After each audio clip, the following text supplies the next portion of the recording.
Là encore, c'est mieux compris. En se dépensant pour nous, et en se dépensant lui-même pour nous, et en dépensant pour nous, Dieu prouve son amour pour nous. C'est une grâce qu'on reçoit. Alléluia. Mais il dit de le faire, il nous pose la question, est-ce qu'on va l'aimer moins que lui? Par rapport à tout ce qu'il est en train de faire dans nos vies. C'est qu'il a dit que, compte tenu de tout ce que Christ est en train de faire dans nos vies, nous devons l'aimer beaucoup. Que le mot beaucoup même. D'un amour qui est vraiment abondant, qui dépasse même le mot amour. On doit l'aimer de manière, je dirais, exagérée, à l'extrême. Alléluia. Voilà ce que Dieu est en train de nous faire comprendre. Et dit, m'aimerez-vous moins? Est-ce que vous allez l'aimer de manière superficielle? Mais pas grandement? Non. Avec tout ce qu'il fait pour nous, nous devons l'aimer grandement, abondamment, de manière satisfaisante. Au point que lui, Dieu soit satisfait. Donnons donc des preuves de notre amour pour le Seigneur de manière satisfaisante. Amen. De même qu'il s'est donné à la croix pour nous et qu'il continue de nous aimer d'une manière ou d'une autre et qu'il atteste par ses actes les preuves de son amour qui témoignent vraiment de cet amour véritable pour nous, nous devons l'aimer de manière satisfaisante en retour. Alléluia. Mais pas de manière superficielle. Parce que plusieurs personnes, leur amour est superficiel pour le Seigneur. Leur amour pour le Seigneur n'est pas profond, n'est pas véritable, n'est pas vraiment grand. Amen. Nous avons parlé hier de David Brunner, ce missionnaire, ce jeune missionnaire, dans les grandes forêts des Indiens, orphelin des mères et des pères à l'âge de 26 ans, je crois. Mais qui est tombé malade, qui était même sur le point de mourir, qui vivait vraiment des situations très délicates, il dormait même souvent même le sol, il priait dans les forêts seuls pendant des heures et les loups venaient vers lui, tout ça. Mais il fait ce sacrifice pour le salut des Indiens. Il était en train de démontrer l'amour qu'il avait pour le Seigneur. Un amour très profond. Est-ce que nous avons cet amour? C'est qu'il a vécu là. Qui dit ça? Qui peut dire ça? Il nous démontrait qu'il servait Dieu pas à cause des moyens financiers, ni à cause du matériel. Mais il servait Dieu par amour sacrificiel. Aujourd'hui, les gens ne servent pas Dieu par amour sacrificiel. Amen. Dieu, ce qu'il vient de dire est profond pour nous. Et nous aime d'un amour très profond. Quand il dit, Amen.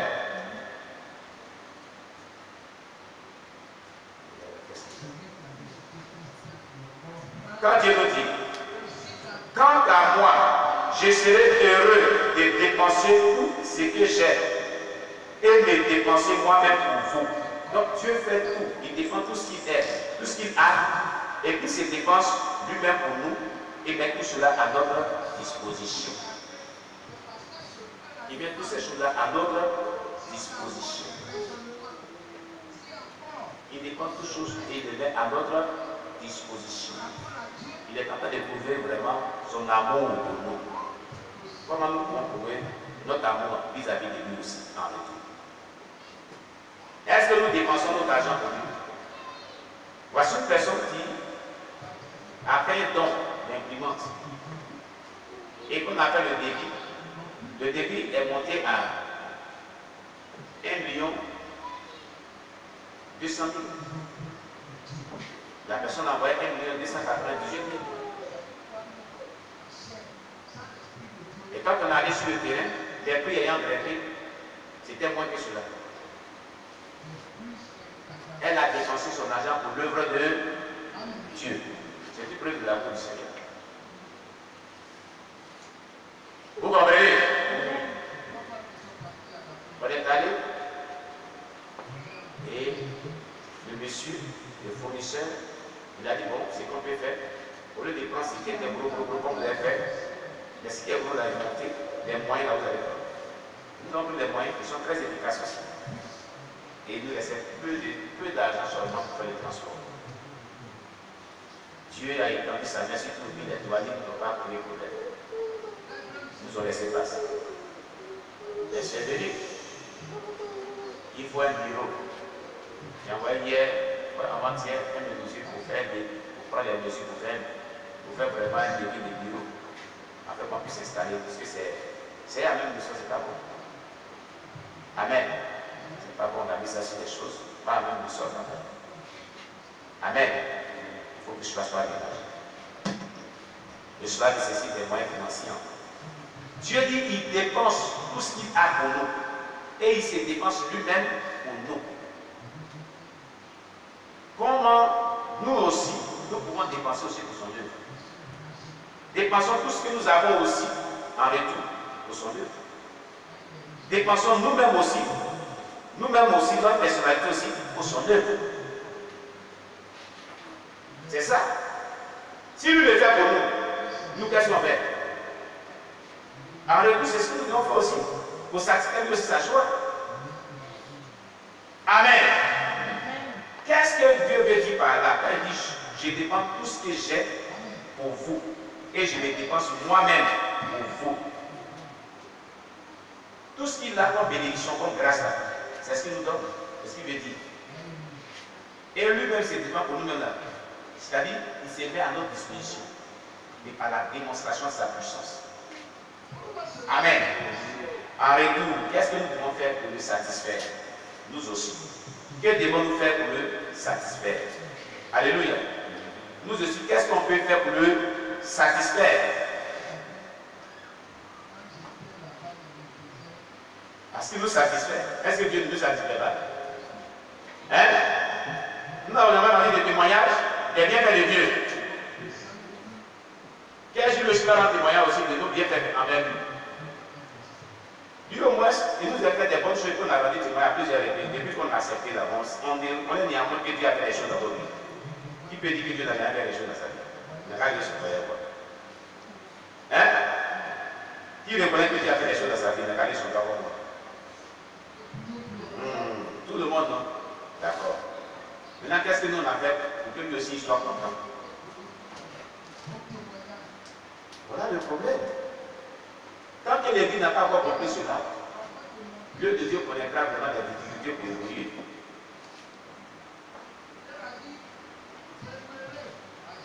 Ah oui. De même que lui, il dépense tout ce qu'il a. Il dit tout ce qu'il a pour son peuple. Pour nous, ses enfants. Et il se dépense lui-même pour nous. C'est pour ça que tu as bien détaillé ça. Pour bien faire comprendre ce que Dieu disait. Je reprends. Il dit, quant à moi Dieu, je serai heureux de dépenser tout ce que j'ai et de me dépenser moi-même pour vous. M'aimerez-vous moins si je vous aime à tel point?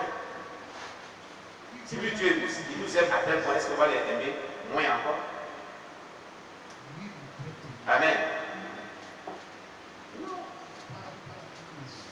Alléluia. Que Dieu soit. Ce sont les propos inspirés de Dieu, de l'apôtre Paul. Amen. Alléluia. Voilà. Ça veut dire que c'est poussé par l'esprit de Dieu. Les gens ont parlé de la part de Dieu, que toute écriture est inspirée de Dieu. N'est-ce pas? C'est Dieu qui nous parle avec ça. Que Dieu soit. Le lieu saint et l'âge de l'ambiance. Cette hache nous soutient et nous protège. Par la grâce de Dieu, nous obtenons le pardon de nos péchés. À travers sa grâce, et nous transmet sa volonté, sa puissance, son amour. Dans le ciel, il y a 3 trônes. Le trône de la grâce, c'est le premier trône. Le trône du jugement et le trône de la royauté. Les 2 chérubins qui sont sur le propitiatoire représentent la gloire de Dieu dans le lieu très saint. Amen. Il y avait sans cesse les yeux fixés sur l'arche. Ces 2 chérubins avaient sans cesse les yeux fixés sur suis lâche. Quand nous nous approchons de Dieu, nous fixons nos regards vers la gloire de Dieu pour être transformés de gloire en gloire, comme le dit 2 Corinthiens 3, verset 18. Amen.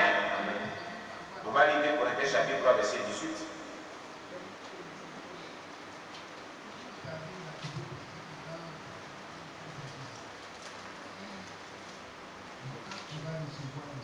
Vas-y. 2 Corinthiens 3, le verset 18. Nous tous, dont le visage découvert reflète la gloire du Seigneur, nous sommes transformés en la même image de gloire en gloire par l'Esprit du Seigneur. Amen. Amen. Gloire à Jésus. Amen.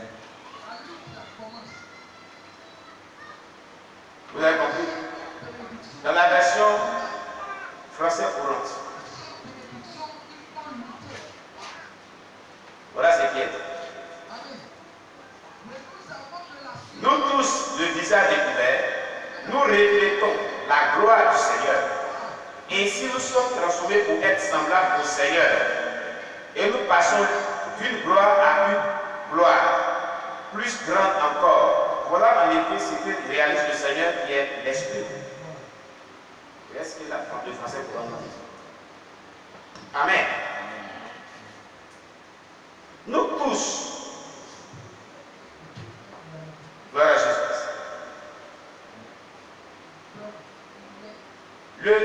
qui avons eu le visage découvert, nous reflétons la gloire du Seigneur. En temps normal, les chrétiens doivent refléter la gloire du Seigneur Jésus-Christ. Quand tu es chrétien, la gloire de Dieu doit avoir reflet sur toi, doit briller sur toi. Mais si tu es chrétien que la gloire de Dieu ne brille pas sur toi, c'est un problème. Parce que nous sommes transformés de gloire en gloire.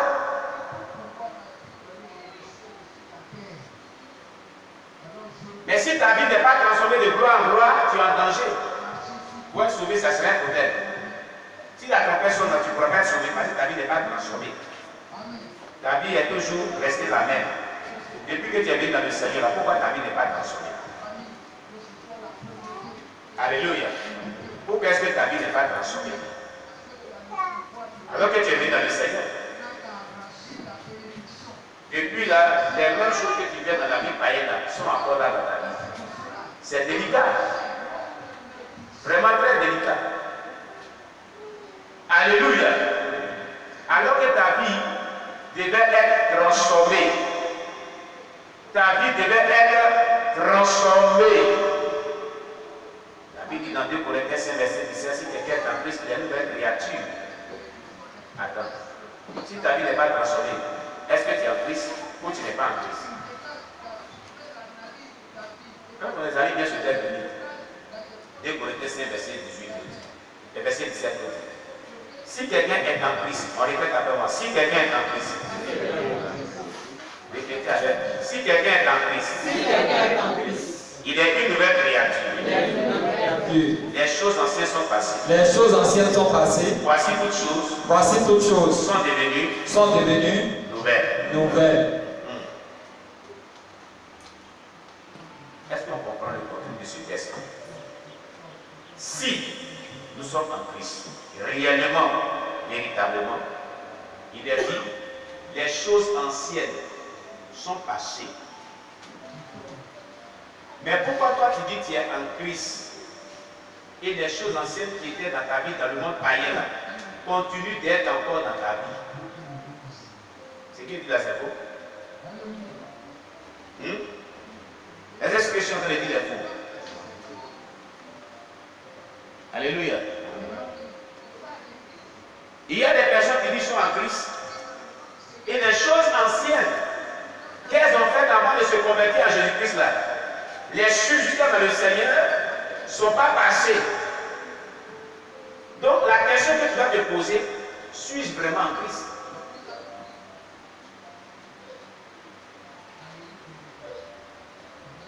Parce que si je suis vraiment en Christ, je ne dois plus voir ces choses anciennes dans ma vie.